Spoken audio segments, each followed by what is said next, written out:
Conjunctive? That's enthusiasm. Last week in my Erev Rosh Hashanah sermon, I discussed the changing American narrative, the way I've seen it change over the past 32 years of my rabbinate. I advocated for the many groups that have been left out of that narrative to be included. I ended that sermon with this.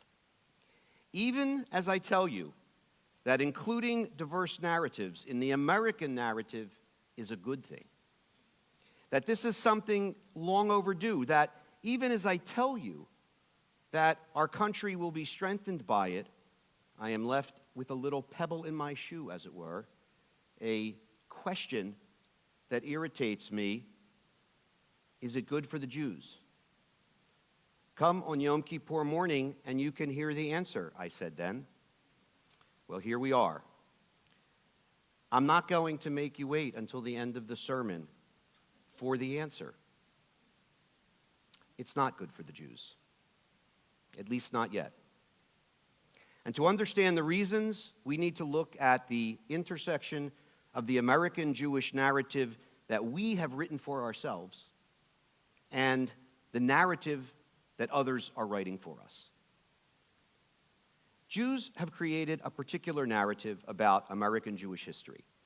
I'm going to call this, as I have, the land of milk and honey narrative. And in short, this narrative is the idea that Jews have prospered by every definition of the word in America more than any other place in the entire history of Jews. I think on balance, this narrative is more true than not. But importantly, it's not the whole thing by any stretch of the imagination. And I'm not even sure it's half of the thing. There are other parts of the narrative we need to acknowledge because as other groups are staking their claim for a piece of the American narrative, our own narrative is coming under fire. And I want to begin with an examination of one of the most cherished chestnuts of American Jewish lore, the name change. For more than 100 years, Jews have shared the narrative of changing names. This particular slice of the Jewish narrative usually goes like this. Our name was Silver Gold Raven Steinowitz, but the border guards at Ellis Island just shortened it to Silver. It turns out this is really not completely accurate. As a historical matter, border agents changing the name of people at Ellis Island was much less frequent than the American Jewish narrative, the narrative of the land of milk and honey suggests. In a fascinating book called A Rosenberg by Any Other Name, a scholar of Jewish history who, despite the very non-Jewish sounding name of Kirsten Firmaglick, is in fact Jewish, sets out in detail that in the early part of the 20th century in New York City and in other major Jewish population centers, tens upon tens of thousands of Jews petitioned to change their name. And it turns out that when you petition to change your name, at least at this time, you're required to give a reason. And for these Jews, the reason they offered was quite simple: anti-Semitism. Firmaglick demonstrates that Jews change their names to mitigate the impact of anti-Semitism on their lives in much larger numbers than the Jewish narrative suggests. Here's an actual extract from one of those applications. A young man named Greenberger petitioned to change his name to Green because, these are his words, the name Greenberger is not helpful in securing an appointment as an intern in a hospital. In other words, anti-Semitism. Firmaglick does not suggest that the majority of Jewish immigrants petitioned to change their names. She does, however, demonstrate, at least to my mind conclusively, that Jews petitioned to change their names in far greater numbers than other immigrant groups in every city with a large Jewish population. How significant was this? In these major cities with large Jewish populations, typically Jews represented only 2% of the population, but they represented 40% of the petitions for a name change. The point of a name change was to melt into the larger culture and become just like them. And in this case, the them was the white Anglo-Saxon Protestant power elite that overwhelmingly had held the levers of power in law firms, in accounting firms, at hospitals, at banks, and in boardrooms. Now, the efforts by legions of Jews to become just like them extended far beyond petitioning for name changes.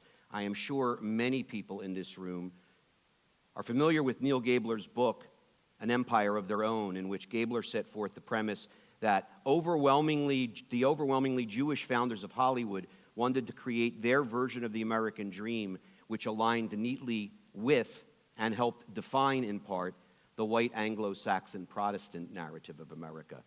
But there is far more to this slice of the American Jewish narrative than the story of name changes or Hollywood. In fact, that's the low-hanging fruit. In the 19th century, many Reform synagogues adopted Sunday morning services as the main worship service. I think many of you may be aware of that. If you weren't, now you are. There's one congregation, one Reform congregation left in the country that I am aware of that still has Sunday morning worship services. I will not call them out. The fact that in Reform movement today the main worship is Friday nights is itself a concession to the larger culture. If the primary worship is Friday night, you can still go to the office or open your business or go to the Hollywood Bowl. Saturday is a day for doing things with the larger culture. But a funny thing happened on the way to becoming WASPs. It didn't work. Jews couldn't get into white shoe law firms. That's the reason Jewish law firms were established. Jews couldn't get into WASP country clubs. That's the reason we have Jewish country clubs.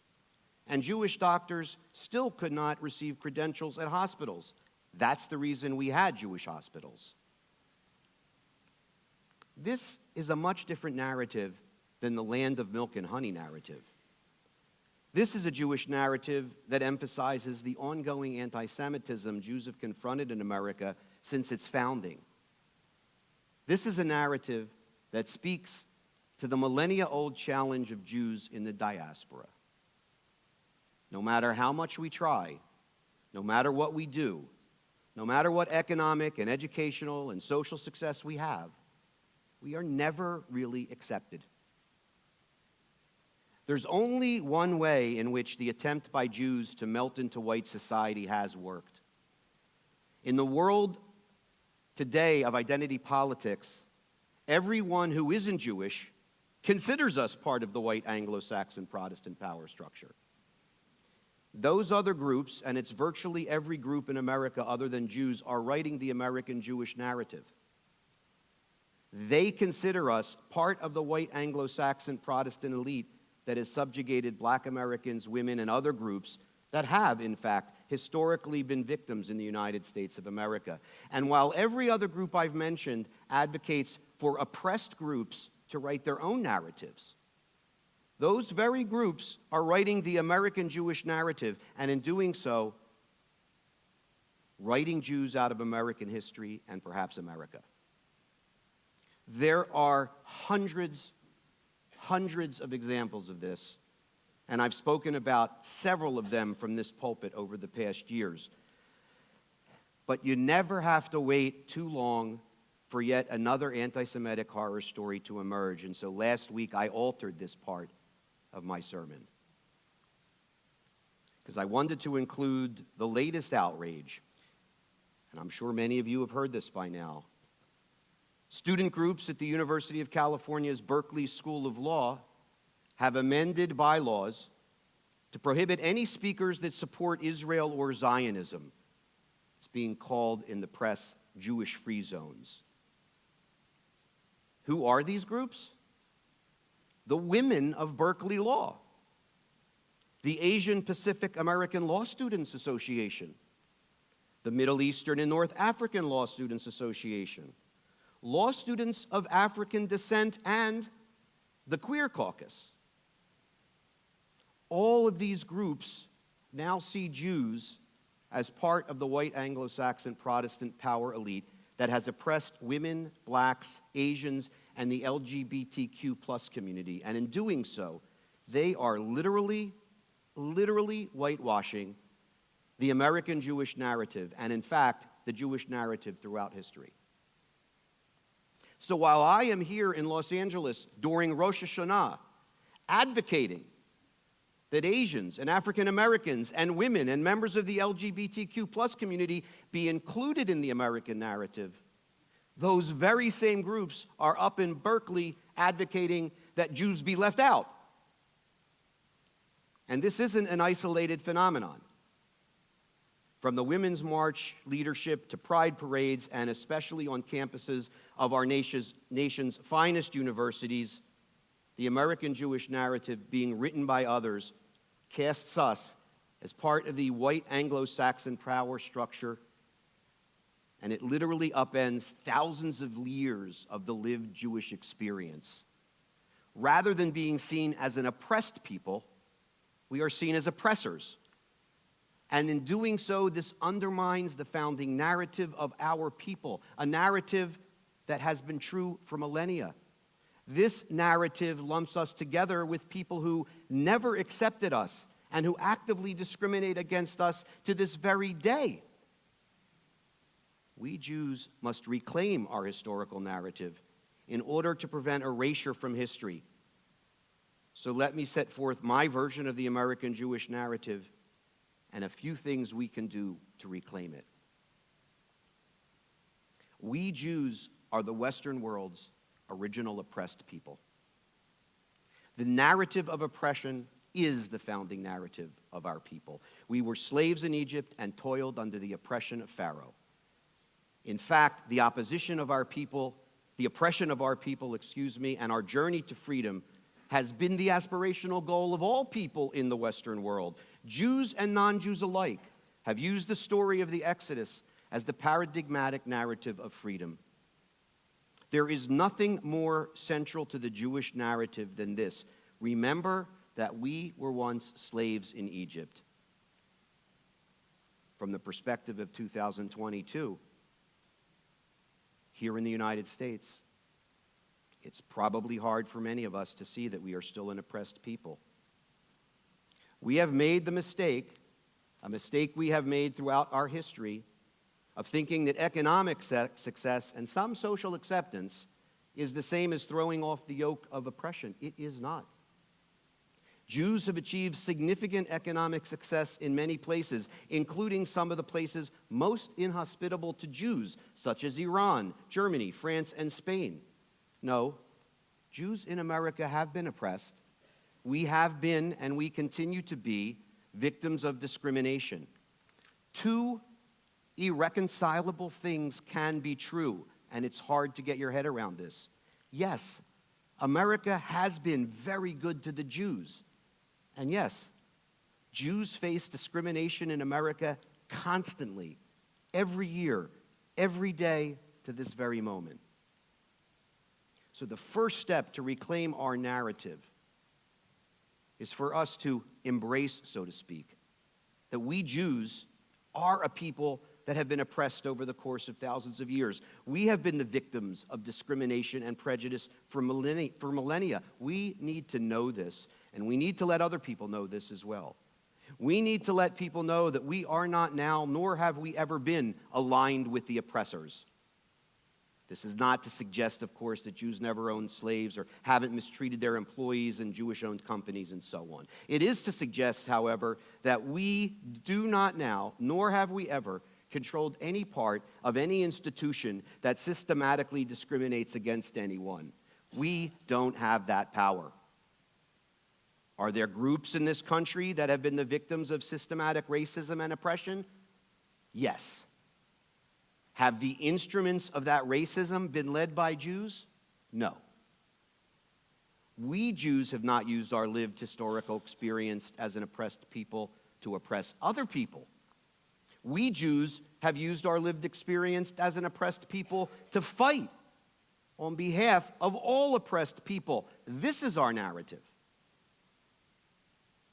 And after we reclaim our narrative, we need to learn well this lesson from history. There is never a wrong time to speak up for our rights. We never benefit the Jewish people by being silent. We never benefit the Jewish people by hoping that if we don't cause a fuss, that if we stay under the radar, we can somehow prosper. That idea has never worked. And it's never worked for Jews, and it's never worked for anybody else. The only way someone overcomes oppression is by working against it.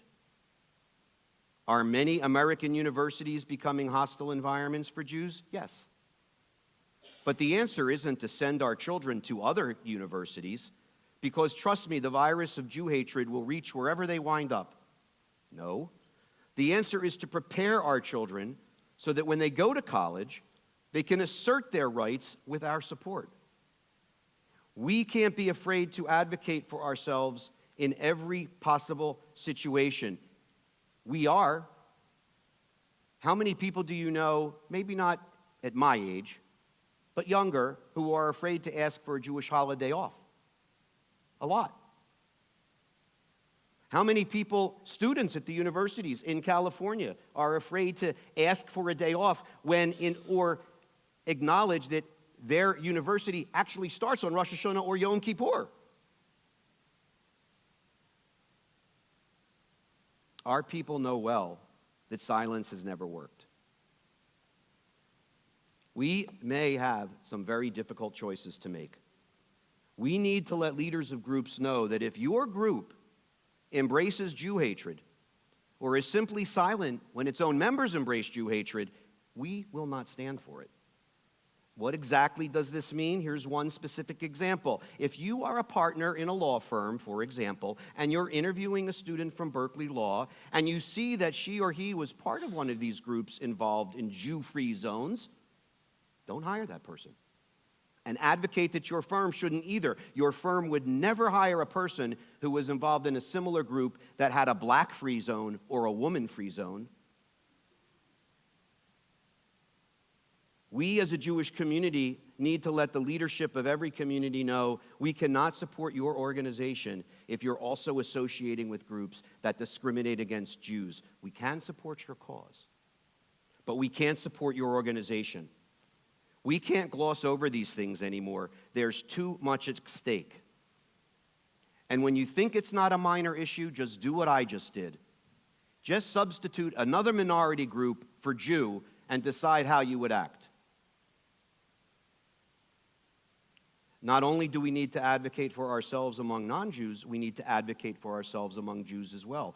Everyone in this room doubtless has friends who have never belonged to a synagogue or once belonged to a synagogue and no longer do.